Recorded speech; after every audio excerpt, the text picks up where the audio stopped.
Olá, alunos do Navegar. Eu sou a professora Júlia, professora de matemática, e vamos dar sequência às nossas aulas do projeto Matemática para o Enem. O tema da aula de hoje vai ser função afim, então espero que vocês gostem. Essa aula vai ficar disponível no YouTube, então vocês podem deixar os comentários, as sugestões de temas, dúvidas, que a gente vai respondendo no decorrer da semana, ok? Então sejam todos bem-vindos e vamos à aula. Então vamos iniciar com a nossa temática de função afim. A ideia inicial de função, na verdade, a gente vai começar pelos sistemas de coordenadas cartesianas ortogonais. O que quer dizer isso, né? Corresponde, né, que a cada par ordenada de números reais é associada a um ponto no plano cartesiano. Então, a gente vai ter diversas determinações dentro desse plano. Então, o eixo Y, que é chamado de eixo das ordenadas, o eixo X, que é chamado de eixo das abscissas, e o plano geral, que é chamado de plano cartesiano ortogonal. Mais à frente, a gente vai ver uma aplicação do plano cartesiano nas funções, então é bem importante saber localizar quais são os eixos e os pontos dentro do plano cartesiano. Então, vamos definir primeiramente, antes de começar a trabalhar com as funções, o que é uma função.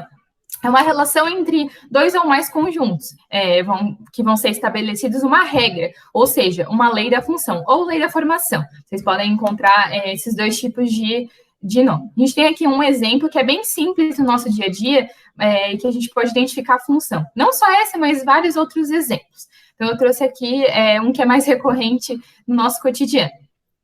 Uma garrafa de 500 ml de suco concentrado deve ser dissolvida em 2 litros de água. Assim, cada garrafa corresponde a 2,5 litros de suco pronto. É possível estabelecer uma relação entre a quantidade de suco concentrado e a de suco pronto na forma de função.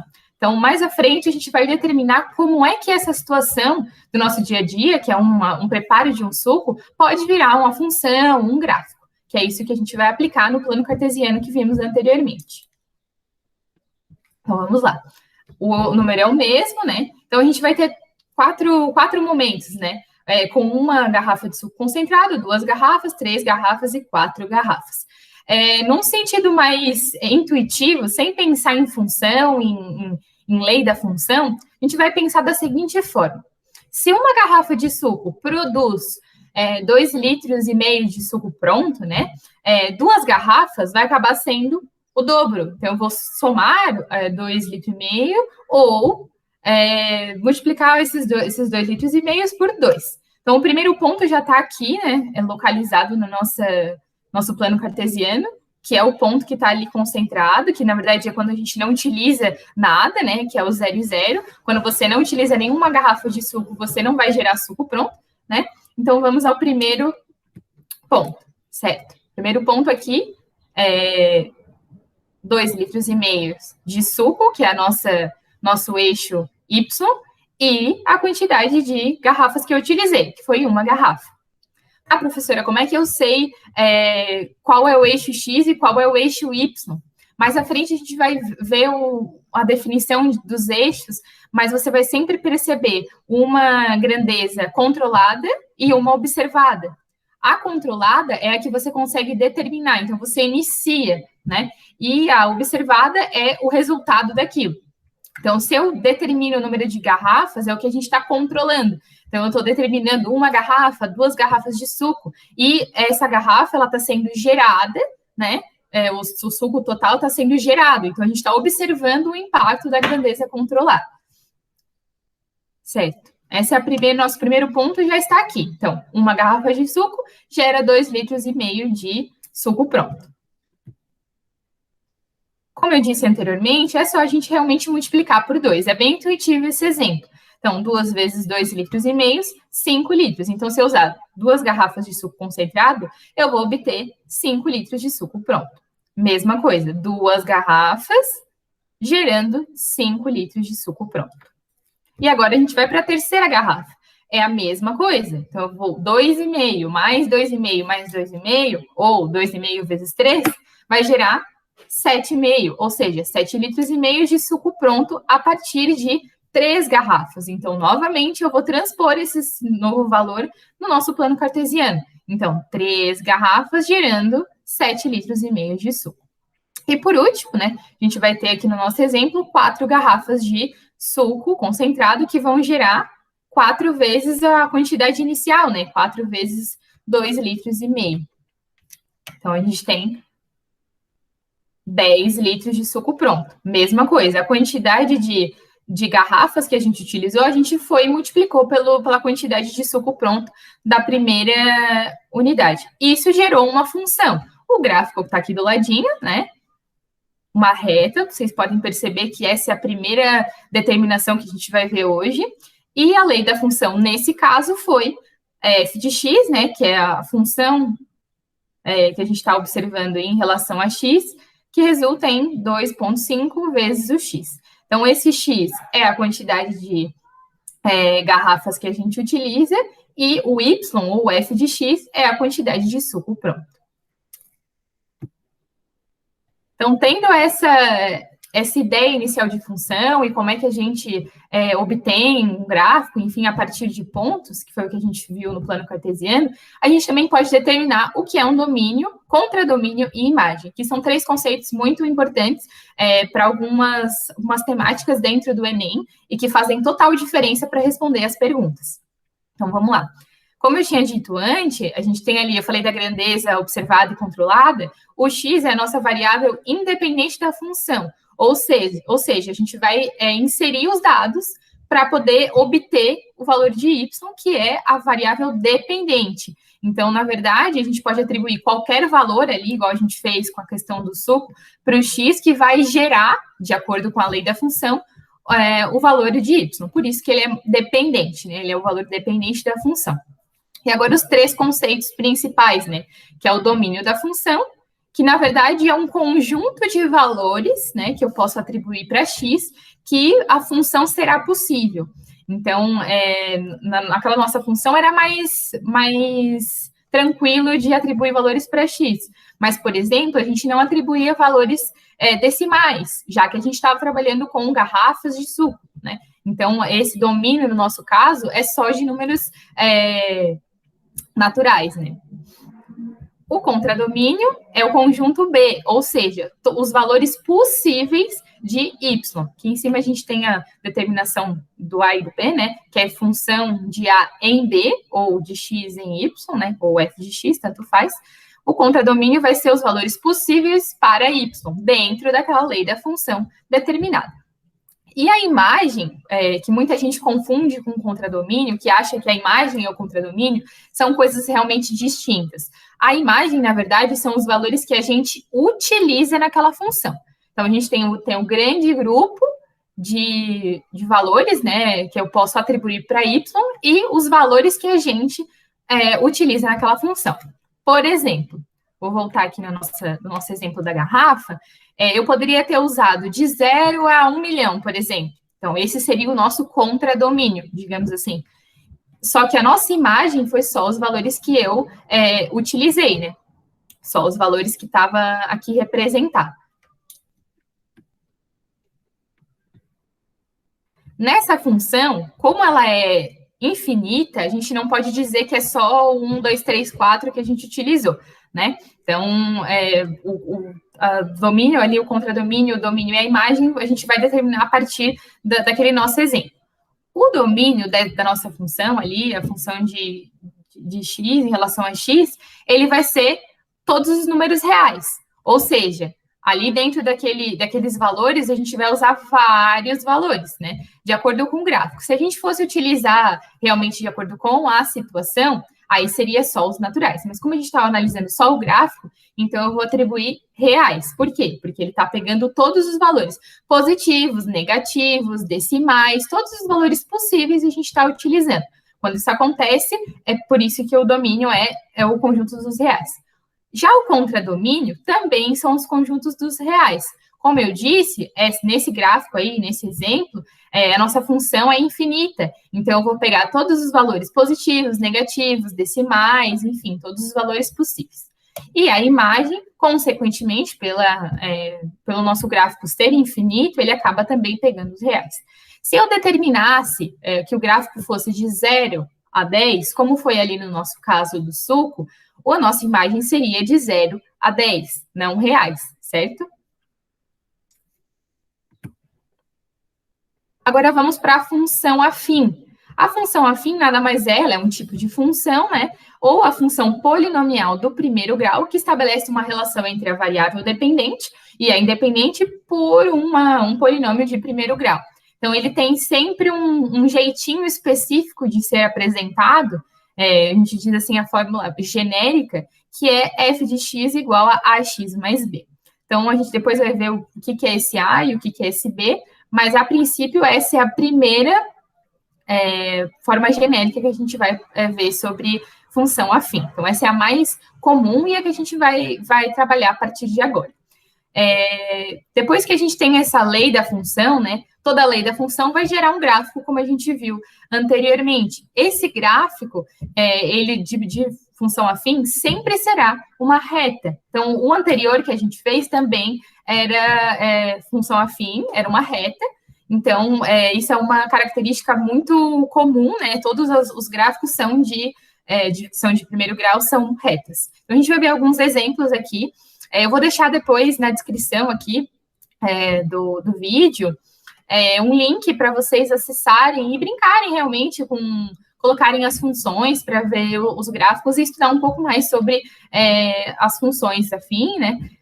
Dentro desse aplicativo. Ele tem aplicativo para computador, mas também tem online, então não é necessário baixar ou no computador ou no celular. Tem para os dois dispositivos, que é o GeoGebra. Tem outros, mas eu gosto bastante do GeoGebra. Eu vou aproveitar e a gente vai ver essas três funções, o comportamento delas. Então, vamos lá. A primeira função que eu coloquei ali foi f de x igual a 2x. Então, ela vai ser, como eu disse, função afim sempre uma reta. Nesse caso, vocês podem ver que ficou faltando alguma coisinha, né? Lá no nosso exemplo, era ax mais b. Então, aqui ficou faltando o nosso b. Então, a gente pode dizer que essa nossa função ela é incompleta, mas ela continua sendo função. Então, aqui ele vai passar, é uma reta infinita. Então, a gente vai tanto para cima quanto para baixo, né? Para a direita e para a esquerda.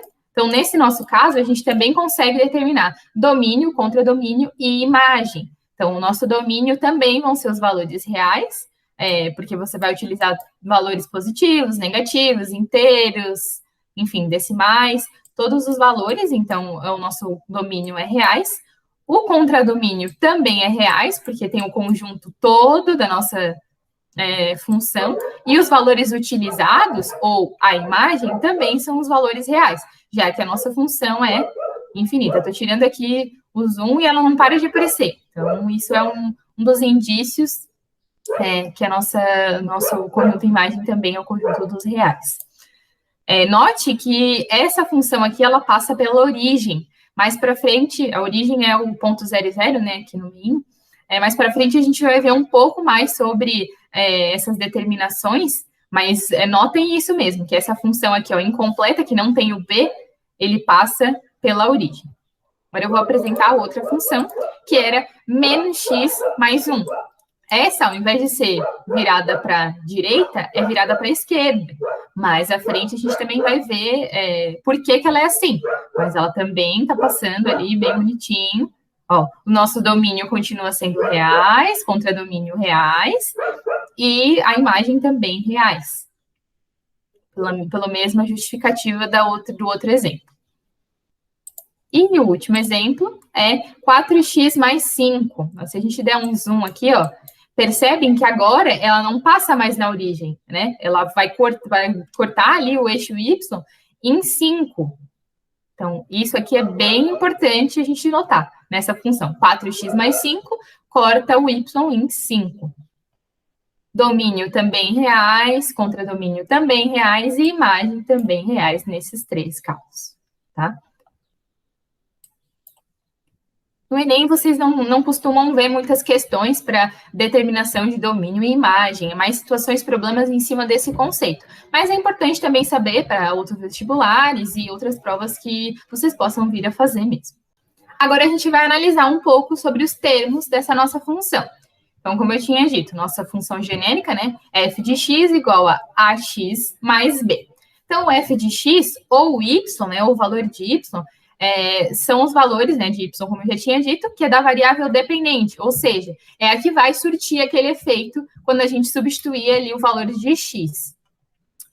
O A é o nosso coeficiente angular. Ele indica a inclinação do nosso gráfico, se ele está um pouco mais inclinado, se ele está um pouco menos inclinado. Esse A, ele também determina para qual lado que ele vai estar virado, ou para a direita ou para a esquerda. Depois eu volto ali no exemplo para a gente verificar, mas isso é bem importante para determinar algumas situações das funções. O x é a nossa variável independente, ou seja, quem a gente vai atribuir valores quando a gente quer construir um gráfico. E o b é o nosso coeficiente linear, ou seja, é o ponto de intersecção com o eixo y. O nosso eixo ali que a gente tinha visto naquela função, que era 4x mais 5, o nosso b era o mais 5 e ele cortava ali no eixo x em 5. Então, esse é mais um indício da nossa função, tá? Vamos para o próximo. Agora a gente vai estudar um pouco tudo que a gente já falou em cima de um gráfico. Aqui eu trouxe uma função, né, f de x igual a 2x mais 3. Então, lembrando, né, que a nossa função genérica é sempre ax mais b. Então, nesse caso, o nosso a é 2 e o nosso b é mais 3. Note que esse a igual a 2, ele é um a positivo, né? Ou seja, maior que zero. Quando esse valor é positivo, ou maior que zero, a função é crescente. Ou seja, ela é, digamos assim, virada da forma que vocês estão vendo aí, para a direita. Quando esse valor ele é negativo, a função é decrescente, ou seja, para o outro lado. Como a gente tinha visto ali no exemplo no GeoGebra, a gente tinha uma função que era menos x mais 1. Então, ela estava virada para o outro lado, justamente por ela ser decrescente, porque o valor de A era negativo.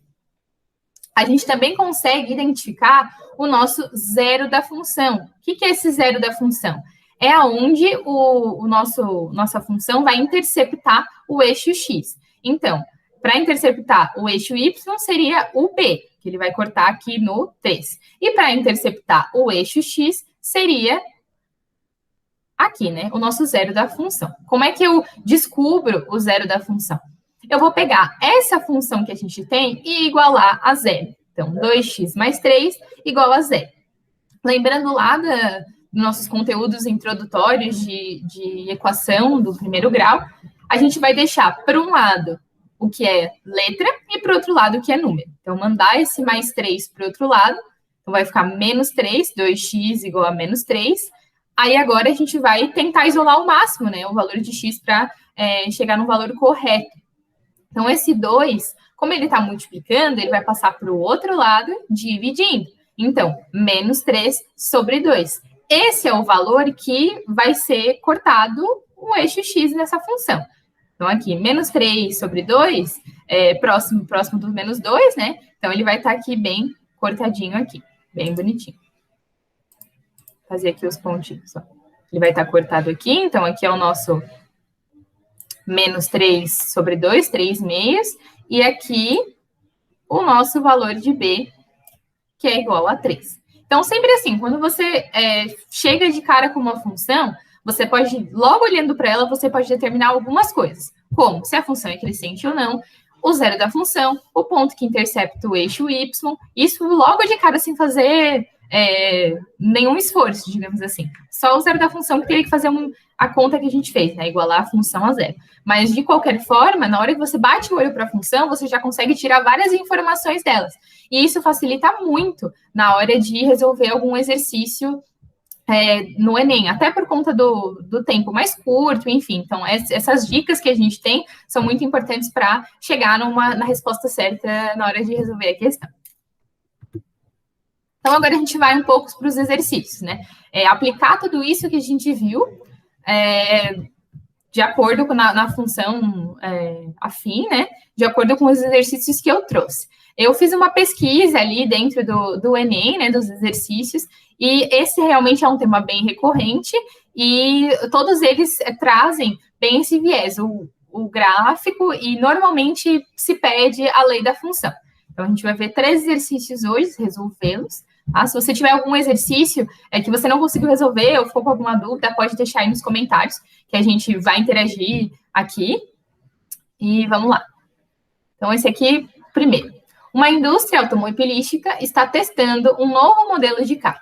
50 litros de combustível são colocados no tanque desse carro, que é dirigido em uma pista de testes até que todo o combustível tenha sido consumido.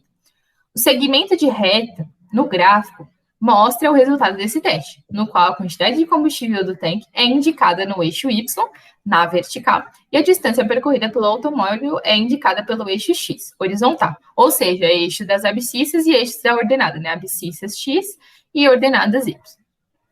A expressão algébrica que relaciona a quantidade de combustível no tanque e a distância percorrida pelo automóvel é. Então, o que ele está pedindo nessa questão para nós? Ele está pedindo a expressão algébrica. A expressão algébrica nada mais é que a lei da nossa função. Então, é isso que ele está pedindo. Ele pede com outras palavras, mas é a mesma coisa que lei da função, tá? Então, ele já te dá aqui o gráfico bonitinho. Então, ele vai de 50 até o zero, né? De 0 até 500. Percebem que o nosso eixo de X, ele é a nossa variável independente. Ou seja, o carro vai continuar andando normalmente, né? E o nosso eixo Y seria a quantidade de combustível que está sendo gasto. Então, nossa variável dependente. Então, quanto mais eu ando, mais combustível eu gasto. Por isso que a nossa variável independente é o X e a variável dependente é o Y. Ok. Então, ele tem essas 13 aqui alternativas, essas 5 alternativas, né? A, B, C e a D. Então, a gente vai resolver essa questão. É bem facinho. Então, a grande maioria das questões que pede realmente a lei da função, praticamente é da mesma forma que é resolvido. Então, quando você consegue resolver uma, automaticamente é mais fácil de resolver outras. O começo é bem complicado, mas depois a gente vai pegando o jeito, só realmente praticar. Então, vamos lá. Vou pegar aqui. O primeiro ponto o primeiro passo é pegar os pontos do nosso gráfico ali, né? Então, eu vou pegar 2 pontos, os mais fáceis. Mas, de qualquer forma, você pode pegar qualquer um dos pontos, tá? Eu vou pegar esse ponto aqui e esse ponto aqui. Na verdade, os pontos, eles são formados pelos dois valores, né? O valor de X e o valor de Y. Então, eu vou botar... O primeiro valor sempre é o X, né? No nosso par ordenado. É isso que se chama, par ordenado. O primeiro valor é o X e o segundo é o Y. Então, para esses dois, eu vou utilizar essa nomenclatura. Então, nesse ponto aqui, quando a gente corta um eixo, né? No caso aqui do Y, sempre uma das variáveis vai ser 0. Nesse caso, como ele corta o eixo Y, então, o nosso Z vai ser 0. E 50, que é o valor de Y. Gente, tá bem ruim essa caneta para digitar, tá? Para escrever. Então, me perdoem se a letra não sair muito boa. Então, vamos lá. 50. Ok. Esse é o nosso primeiro ponto. Show. Aí eu vou tirar o próximo ponto do nosso gráfico. Aqui ele intercepta o eixo X. Então, se ele intercepta o eixo X, a nossa variável 0 é o Y. É sempre assim, sempre o contrário, tá? Então, vai ser 500, né, o valor de X, e 0, o valor de Y. Ok. Então, agora eu já tenho 2 pontos, né? 0 e 50 e 500 e 0. Então, eu vou utilizar esses pontos para descobrir a nossa lei da função. Então, eu vou partir da minha lei da função genérica, que é y ou f de x, tanto faz, igual a ax mais b. Show. Então, eu vou substituir esses pontos que a gente obteve, né, que é 0 e 50 e 500 e 0, nessa nossa função genérica.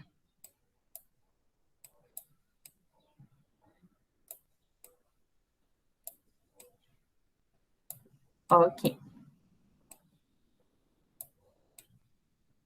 Como eu disse antes, o primeiro valor é sempre o x e o segundo valor é o y. E aí a gente vai substituir nessa nossa função genérica. Começar primeiro por esse aqui, certo? Então, é 50, que é o nosso valor de y, igual a, que multiplica 0, que é o nosso valor de x, mais o b. O nosso intuito aqui é justamente descobrir os coeficientes da nossa lei da função. Então, aqui, como é 50 a vezes 0, então isso aqui vai ser cancelado. Então, eu vou obter b igual a 50. Show. Então, o primeiro coeficiente a gente já encontrou, que é o b. Então, toda essa função aqui, eu já achei o b. Agora, eu vou procurar o nosso a, né? Para fechar aqui nossa função. O intuito sempre é descobrir o a e o b. O x e o y são realmente os valores ali do gráfico. Então, eu não preciso descobri-los, e sim só o a e o b, que aí vai formar certinho a lei da função. Então, vamos lá. Agora, ao invés de substituir com esse ponto, eu vou para esse ponto. O y vai ser 0, né? O nosso y, que eu quero descobrir, vezes o valor de x, que é 500,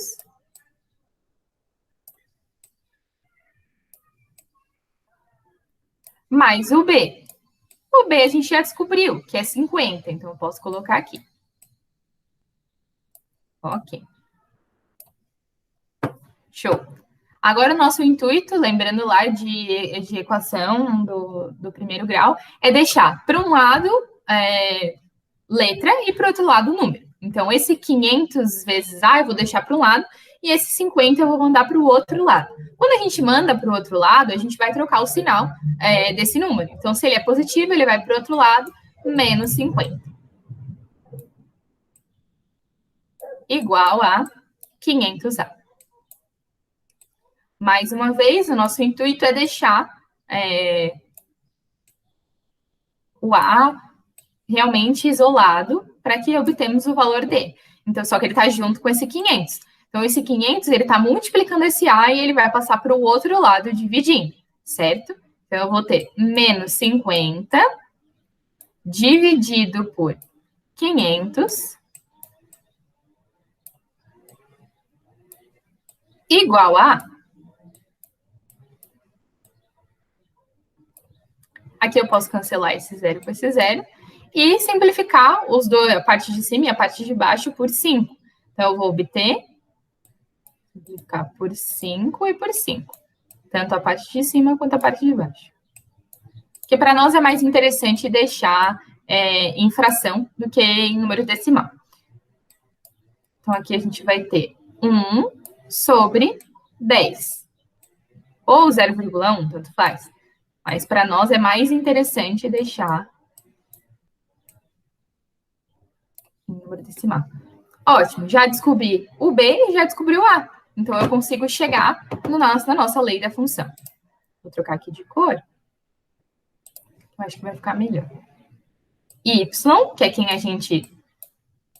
É a nossa variável dependente, então ela vai continuar aqui. Agora, a gente vai substituir o A, que é menos 1 sobre 10,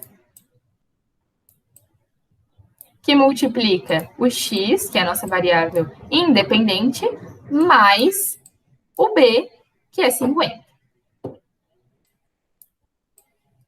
Então, essa é a nossa lei da função. Y é igual a menos 1 sobre 10 vezes x, mais 50. Ou é menos x sobre 10 mais 50, não tem problema, tá? Então, essa é a nossa lei da função. Se a gente voltar ali, vai ser a nossa letra B. Certo? Mesma coisinha. É tranquilo de resolver, realmente, não é nada um bicho de 7 cabeças, mas é uma coisa de treino. É extrair os pontos do nosso gráfico, depois substituir na nossa função, no nosso modelo, né, ali da função afim, função de primeiro grau. Depois que eu substituo, eu vou descobrir o A e o B, e depois que eu descubro o A e o B, é só substituir na nossa genérica para chegar na nossa função, nossa lei da função da situação que foi proposta. É bem tranquilo. Eu vou deixar para vocês como um exercício, pegar aqueles pontos ali do gráfico e substituir nessa função realmente, né, esse 100, enfim, pode brincar com esses valores, substitui 100 para ver quanto é que a gente vai obter no Y, substitui 200 para ver quanto é que vai obter no Y, que realmente vai dar os mesmos valores. Sim, é bem válido isso. Ele vai servir para todos os valores que você substituir. Nesse caso, se a gente quisesse determinar o domínio e a imagem, a gente vai ter várias divergências do que a gente viu nos outros, né? Porque aqueles outros eram funções infinitas. Esse, ele já dá um início e um fim, né? Então, se eu fosse atribuir, né, nosso domínio, eu ia utilizar do 0 ao 500, né? Então, domínio, valores de x. Então, ele vai do 0 ao 500.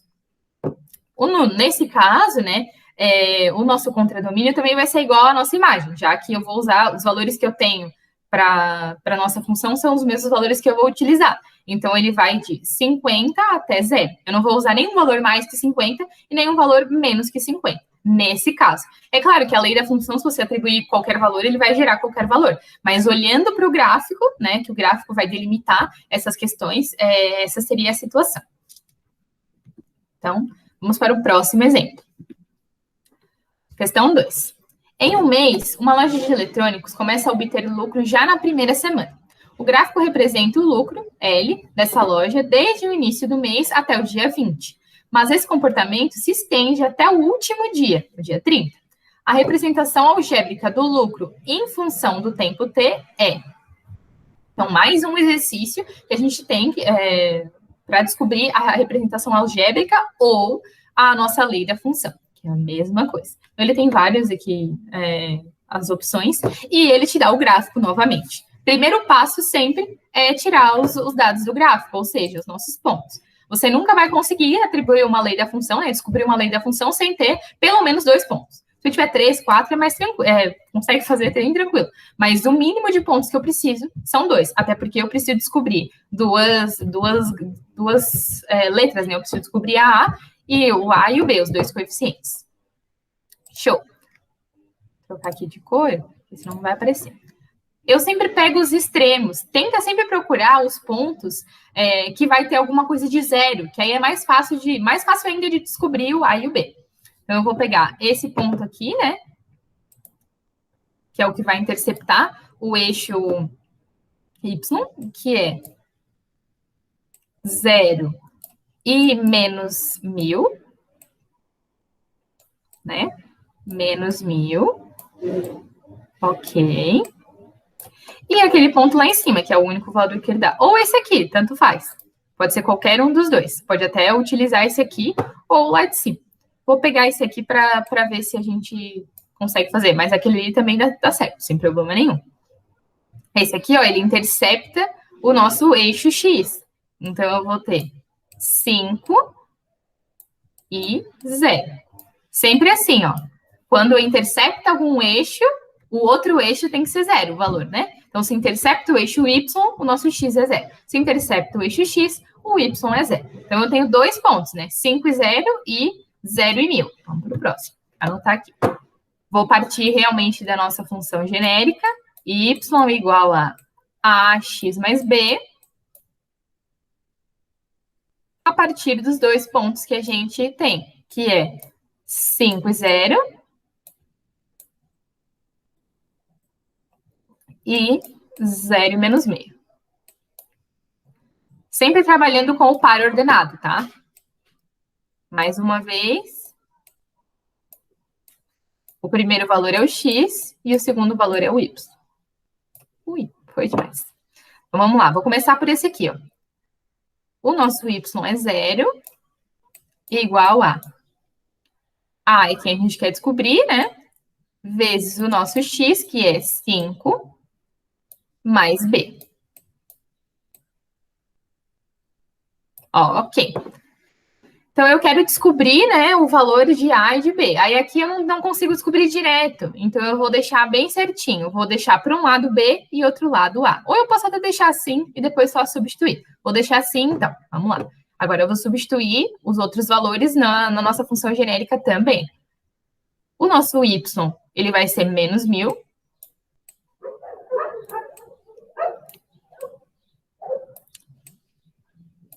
Igual a vezes o x. O nosso x vai ser 0, então a vezes 0. Mais o b. Show. Esse aqui vai ser cancelado, então eu vou obter b igual a menos 1.000.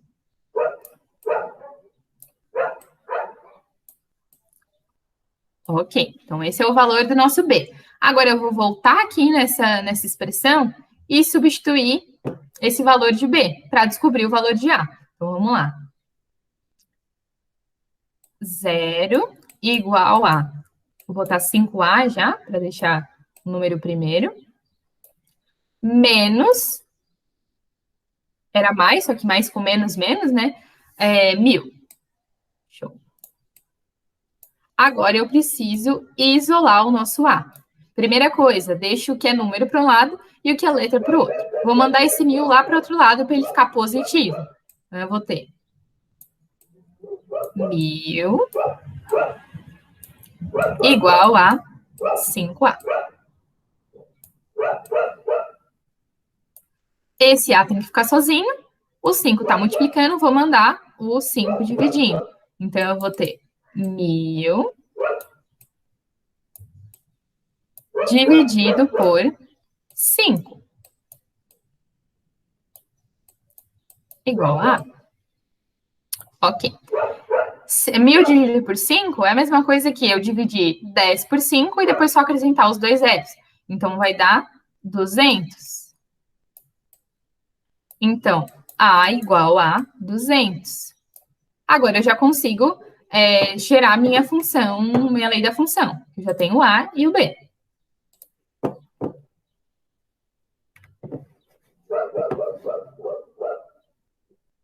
Y, vai continuar aqui. O nosso a é 200, então, 200x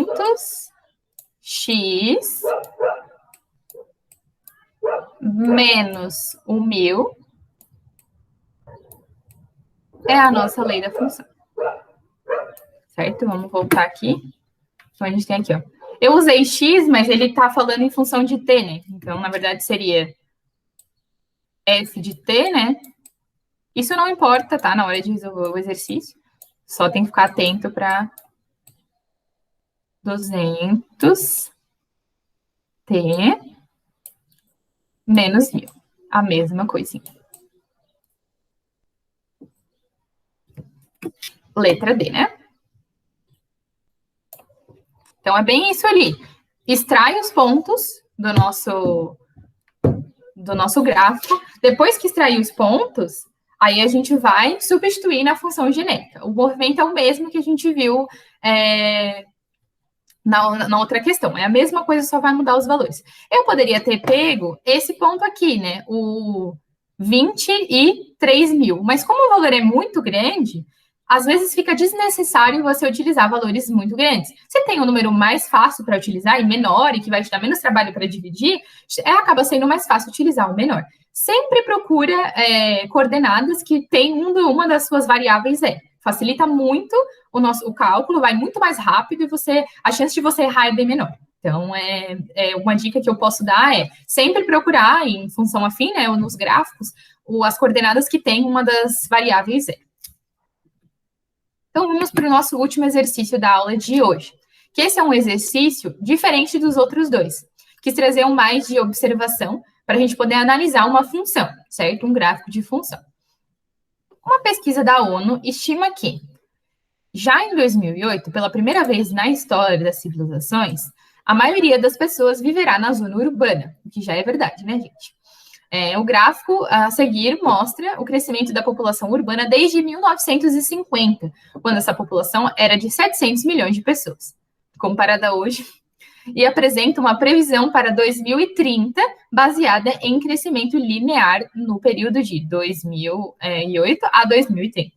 De acordo com o gráfico, a população urbana mundial em 2020 corresponderá aproximadamente a quantos milhões de pessoas?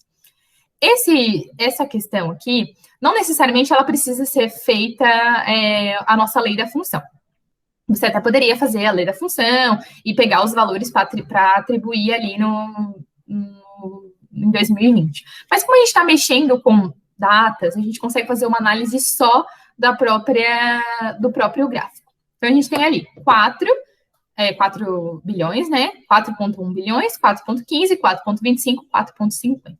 Na verdade, essa é uma análise que é bem bacana fazer. Então, as questões que você consegue analisar para dados, quando é só para olhar para o gráfico, acaba sendo mais rápido do que realmente fazer a conta. Como ele não pediu nada de expressão algébrica, nem lei da função, a gente consegue fazer assim. Então, se a gente olhar aqui no gráfico, vocês podem ver que é um crescimento linear, né? Uma linha, né? Ele não tem um crescimento igual, né, em todos os anos, mas, enfim, chega uma hora que ele, né, cresce até a previsão de 2030. Beleza. Nas alternativas que a gente tem, eu vou começar pela E. Ele sugere que seja 4 bilhões e meio. Aqui, se a gente olhar o 2020, ele está muito próximo a 4. Então, se fosse 4,5, com certeza estaria mais ao meio dessa reta. Já que se a gente for comparar aqui, ó, os outros valores, quando ele está um pouco acima da metade, ele passa um pouco realmente, ele é dividido igualmente, né? A escala é feita certinho. Então, ele acaba sendo, dividindo essa linha ao meio, e o 0,5 acaba sendo realmente o 0,5 que a gente espera. Então, se eu fosse dividir esse espaço ao meio, digamos que eu ia ter mais ou menos isso aqui, ó. Não sei se eu vou conseguir fazer uma linha reta. Não vou conseguir mesmo. Digamos que seria mais ou menos aqui. Aqui seria praticamente o 4,5. Então, ele está bem longe do nosso valor que a gente realmente precisa. Então, a gente já consegue analisar que não é o 4,5. Então, a gente ficou com 4,4, 4,10, 4,15, 4,25, certo? O 4 não é porque ele não está em cima da risca do 4. Então, a gente já consegue eliminar esse 4. Então, estão sobrando 3 alternativas ainda para nós. Se a gente fosse dividir, fosse olhar para 4,10, 4,15 e 4,25, como eu determinei que aqui é a metade, então vamos supor que aqui seria 4,5, né? Aproximadamente como diz o enunciado. Vocês podem ver que é como se eu dividisse essa parte que restou na metade.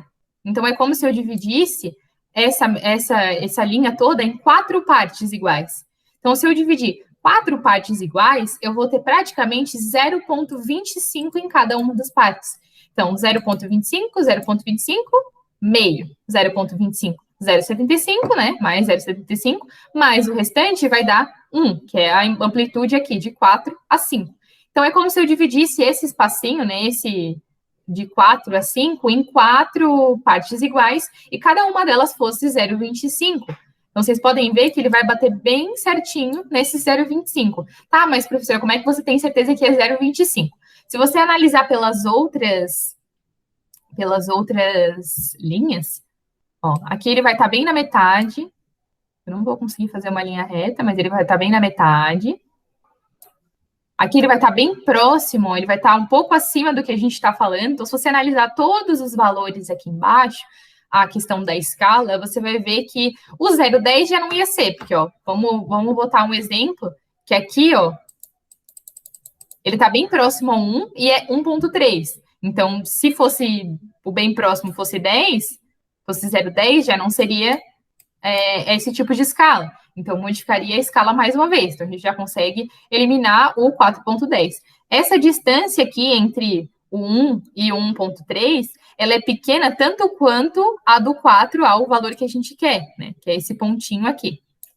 Então, o que cabe mais, né? O que é mais cabível, na verdade, é o 4,25. Justamente por ter que dividir essa linha, né, em 4 partes iguais, a escala é dividida em 4 partes iguais, e analisando o restante dos valores, né, analisando o primeiro, o segundo, o terceiro, com auxílio de uma régua, tu até consegue perceber mais essa divisão em 4 partes, e justamente essa distância aqui, ó, se eu fizesse esse 1,3 aqui, dá bem para a gente observar, que ele está um pouquinho acima da distância, né, se você quiser medir dessa quantidade aqui, então acaba sendo o mais próximo mesmo, 4,25. Por isso que a gente já descarta de cara, né, o 4 e o 4,5, então a gente ficaria em 3 alternativas, o 4,10, 4,15 e o 4,25. E dos 3 valores, o que é mais cabível, de acordo com a escala, é o 4,25. É o que eu falei, você até conseguiria fazer a análise ali da lei da função, mas por ser ano, enfim, ficaria um pouco mais complicado. Então, a forma mais simples e mais rápida de analisar é justamente analisando a escala daquele gráfico. Tem muitos exercícios no Enem que às vezes a gente bate o olho e é um exercício que parece que é um bicho de 7 cabeças, mas é apenas uma análise de gráfico como esse aqui, analisar a escala, analisar as informações. Às vezes a resposta da questão está no próprio gráfico. Então, realmente, a análise de gráfico é tão importante quanto saber determinar a lei da função, saber se é crescente ou decrescente. Isso é bem... A interpretação das análises gráficas é bem importante para atingir um resultado legal no Enem. Então é isso, pessoal. Eu agradeço a atenção de vocês, né? Comentem aqui embaixo, compartilhem o vídeo, manda para aquele amigo que também vai fazer o Enem com você, para que ele estude. Qualquer dúvida que vocês tiverem, pode mandar aqui no chat, que a gente vai estar respondendo, tanto eu como a equipe toda do projeto Navegar.